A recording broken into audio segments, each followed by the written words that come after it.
A atração a seguir é recomendada para todas as idades.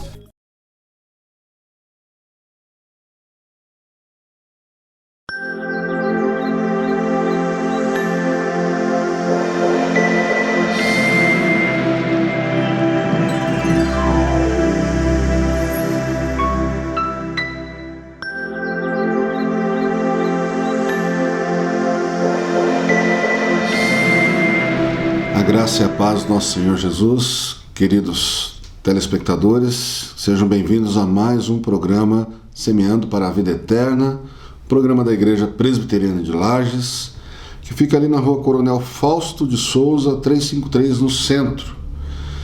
Atrás do Seja ali, tem a rua Correia Pinto, é uma transversal da Correia Pinto.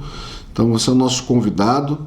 Nós estamos já na programação de final de ano, entrando nas programações de Natal, e os nossos cultos são aos domingos às 19 horas. Você é o nosso convidado, lembrando sempre que nesse período de pandemia agora, alguns cuidados têm que ser observados, como o uso de máscara, e nós temos ali o álcool gel na entrada também para todos.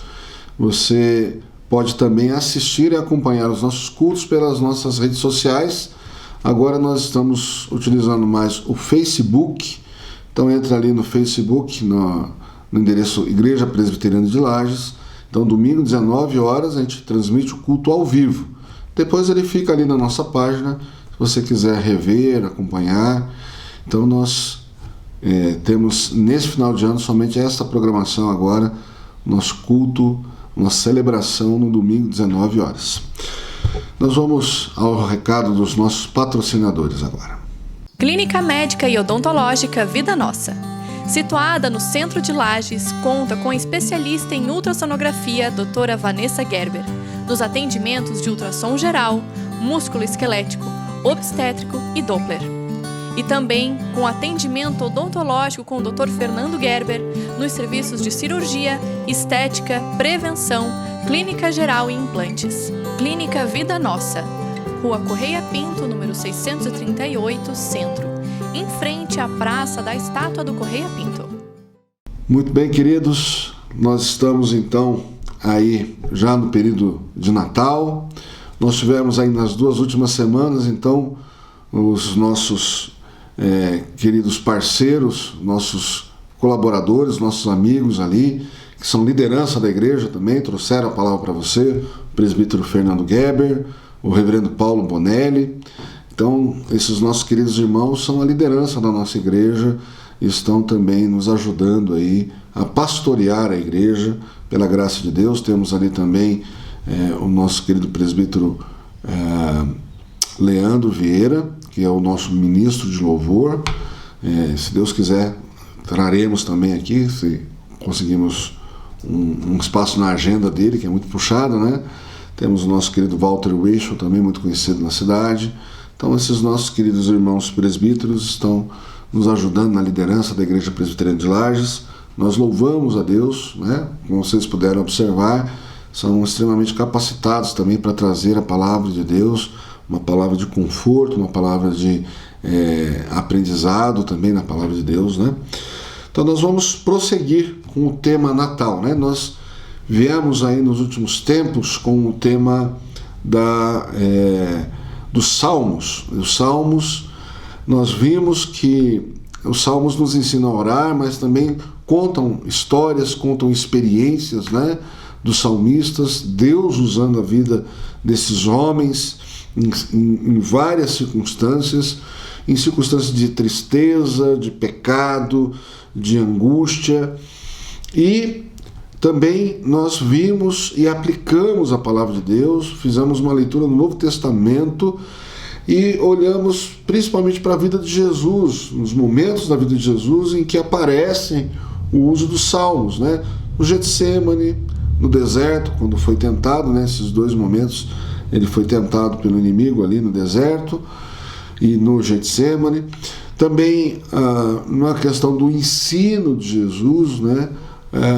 Jesus ensinando, principalmente no Sermão do Monte ali, referência aos salmos também. Então, e os salmos, muitos deles proféticos, são direcionados à pessoa de Jesus, à encarnação do Messias, e Jesus usa muito bem esse momento, esse conhecimento que os salmos trazem através da palavra de Deus, e o próprio Jesus é definido como o Verbo encarnado, né?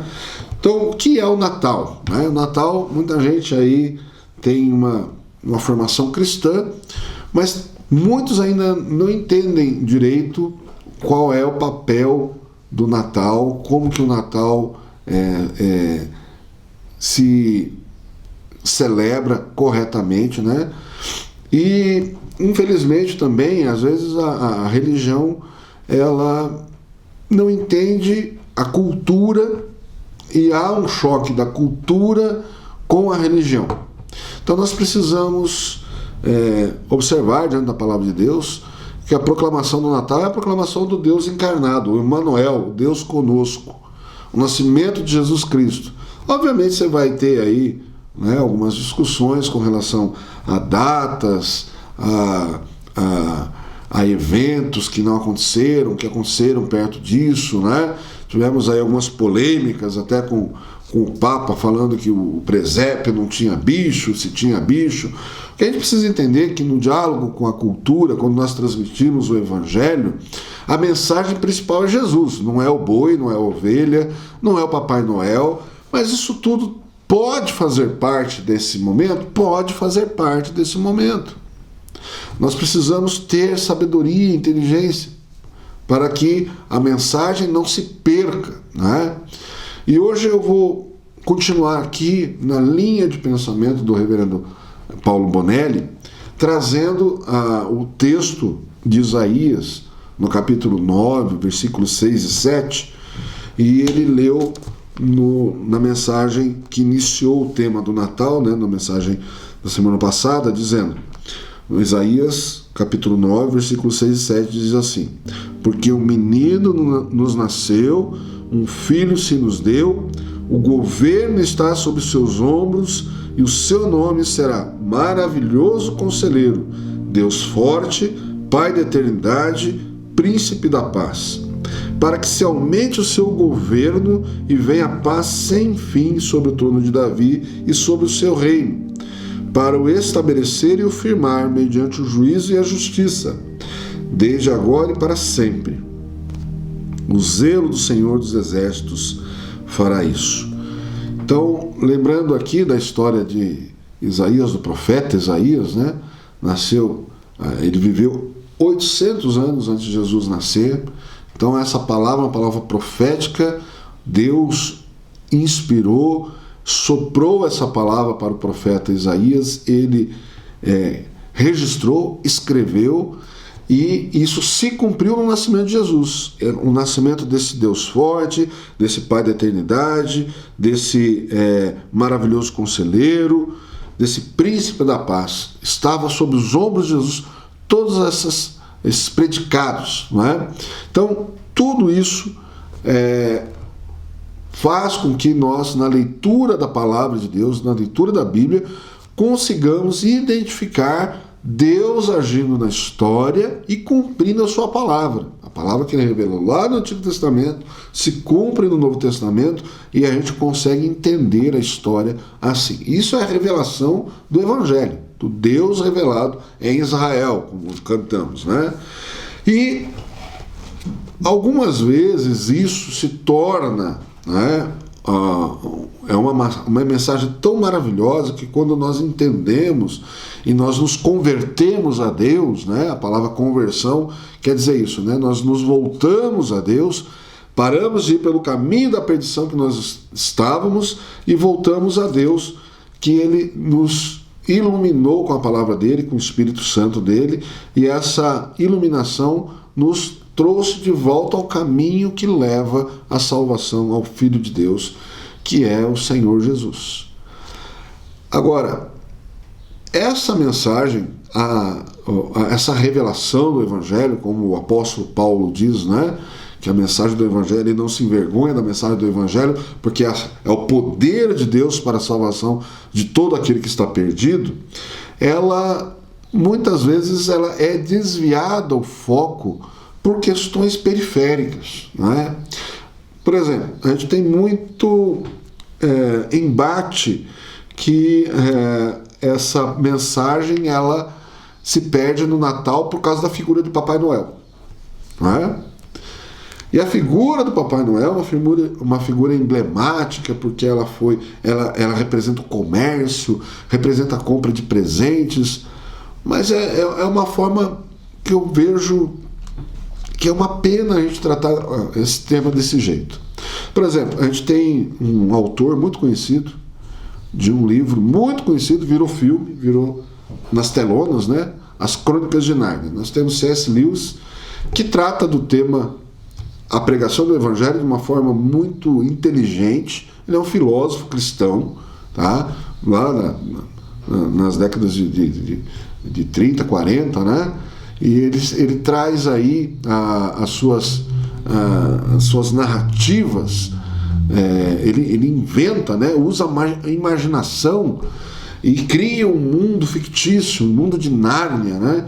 E esse mundo fictício traz uma mensagem interessante. Ele traz a mensagem do Aslan, que é o leão, né? E o leão representa ali, naquele mundo fictício, faz referência a Jesus Cristo, né? A própria Bíblia narra que Jesus é o leão da tribo de Judá. Então ele usa essas figuras conhecidas, faz referência, sim, à pessoa de Jesus. Se você não conhece as obras das Crônicas de Nárnia, recomendo que leia, né? Ele era muito amigo do Tolkien, que escreveu aí o Senhor dos Anéis, né? A trilogia do Senhor dos Anéis, o Hobbit.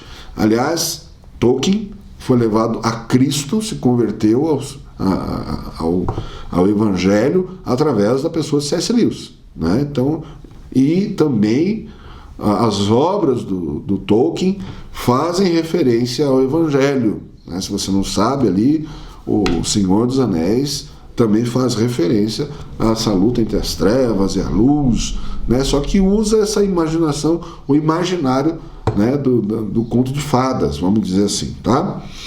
Isso tem algum problema? Não tem nenhum problema. O problema é que a nossa geração ela é muito desinformada. Não leem os clássicos de literatura, né? Não tem conhecimento de clássicos da literatura mundial, de mitologia, das histórias mitológicas, conhece desenhos que foram feitos pela Disney, as informações chegam aí.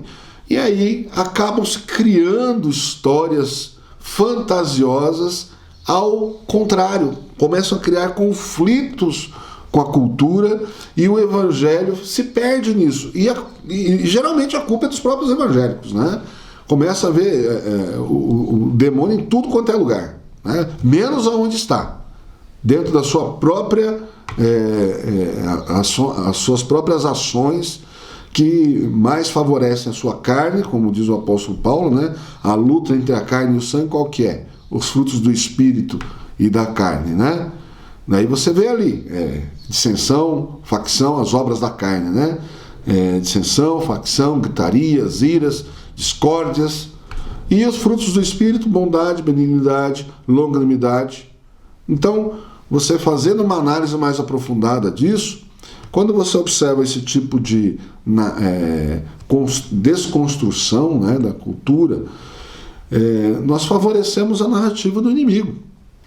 O próprio C.S. Lewis, quando usa a figura do Papai Noel para contar a história de Cristo de uma forma criativa, de uma forma que as crianças já sabem que aquilo é um conto de fadas, as crianças, ao contrário que nós imaginamos, as crianças sabem trabalhar muito bem, sabem lidar muito bem com a imaginação, né? Nós adultos perdemos aí no meio do caminho a questão da imaginação.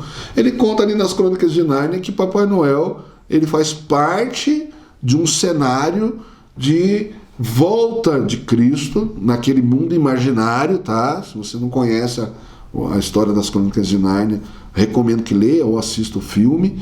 E o que Papai Noel faz? Ele aponta para a pessoa de Aslan, falando, ele é o verdadeiro rei. Ele é o verdadeiro rei. Então essa pessoa do Papai Noel, que na história real, né, é inspirada, aí dizem, né, algumas fontes aí, que é inspirada na pessoa, uma pessoa real que fazia o bem, que socorria os mais necessitados, né? Principalmente na época do Natal, onde havia mais dificuldade das pessoas se cuidarem por causa do frio, da neve, lá para os lados da Europa, né?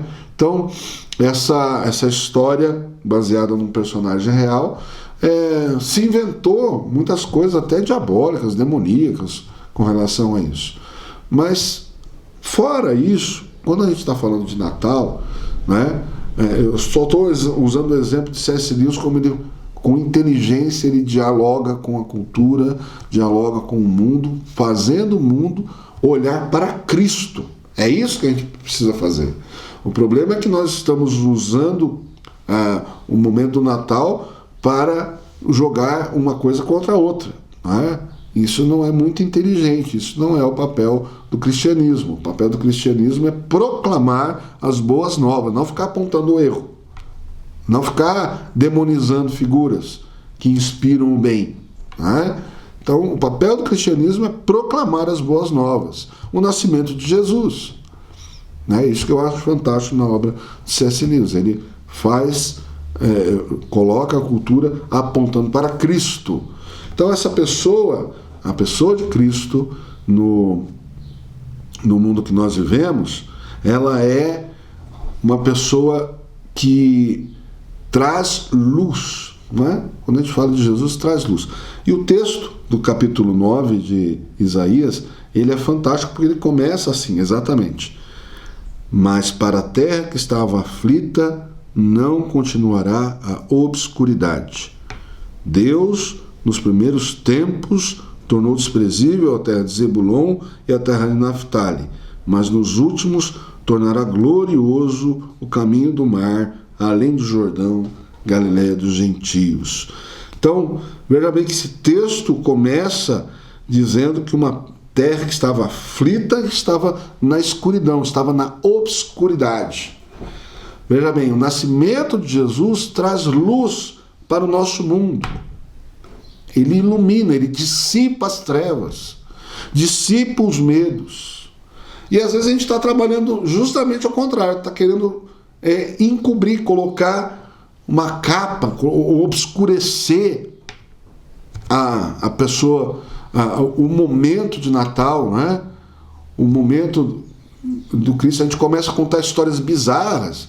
Você, não, porque eu ouvi dizer que Papai Noel, que a árvore de Natal, né, que Papai Noel matava as criancinhas, que as bolas de Natal representavam as cabeças das crianças. Eu ouvi isso, né? Então, uma bobagem, uma mentira, que em vez de trazer luz, trazer esperança, acaba amedrontando, acaba, né, trazendo um aspecto de neurose para a data, né?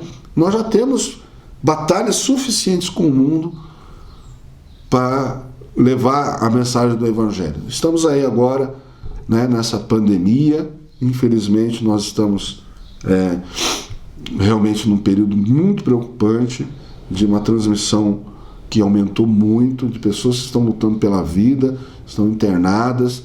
Nós estamos orando por essas pessoas. Estamos vivendo um período de obscuridade, sim, uma obscuridade de informações que nos levem a caminhos que nos tranquilizem, informações desencontradas, informações enviesadas, para muitas vezes somente amedrontar uma população. Agora, a vítima da vez é o Natal. É justamente o Natal. A vítima da vez é o Natal. Não se pode comemorar o Natal. Enquanto estava no período das eleições, não tinha problema nenhum. Sair, abraçar todo mundo, sem máscara, ficar se aglomerando, ficar apertando a mão de todo mundo, não tinha problema nenhum. Agora que vem o Natal, não. Natal não pode estar junto. Natal não pode comemorar. Então você tira as suas conclusões. Você não, né? Eu acho que você não nasceu ontem. Se você não nasceu ontem, você não está nem entendendo o que eu falei. Né? Você não está nem entendendo o cumprimento que eu dei aqui, dando graça e paz. Tá? Mas se você não nasceu ontem e tem tudo em dia isso, né, as suas faculdades mentais, você vai perceber que algo não está certo, né? Algo de errado não está certo, tá? Então nós vamos continuar pedindo a Deus que essa luz que iluminou o mundo, trouxe luz ao mundo, continue sim iluminando ao mundo, trazendo luz ao mundo, nos libertando da obscuridade, dessa aflição, né? Porque o que causa a obscuridade? Causa a aflição.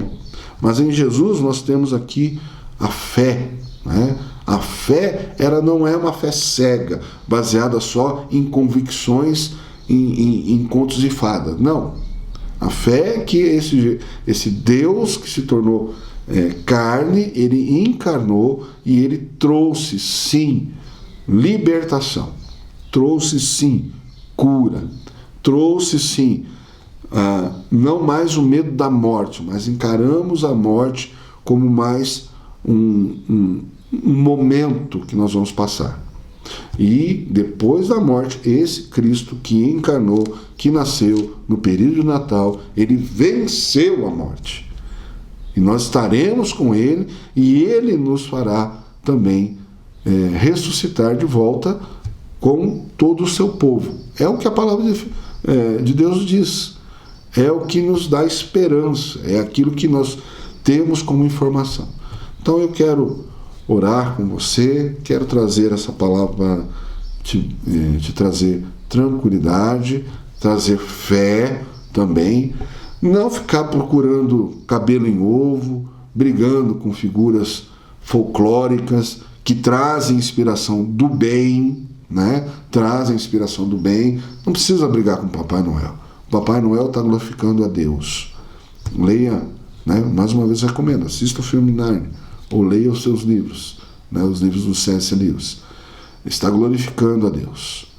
Nós podemos glorificar a Deus em tudo que nós temos, e vamos pedir, né, que esse momento de Natal, a nossa consciência, né, de respeitar o próximo, tomar sim as nossas medidas sanitárias, as nossas medidas de higienização, o cuidado com os mais fracos, com os que têm mais debilidades. É o nosso dever cuidar do mais fraco, mas com bastante consciência, com bastante fé no nosso Deus também, de que esse momento vai passar. A nossa oração é que Deus esteja curando os enfermos, esteja minimizando também esses contágios, que a nossa cidade possa respirar aliviada. Eu também quero aqui fazer uma pontuação, que a nossa cidade, o enfeite de Natal da nossa cidade está muito bonito, né? Então, que você possa aproveitar esse Natal com saúde, com os seus familiares, com eles sendo curados, em nome de Jesus. Até o nosso próximo encontro, então. Deus abençoe.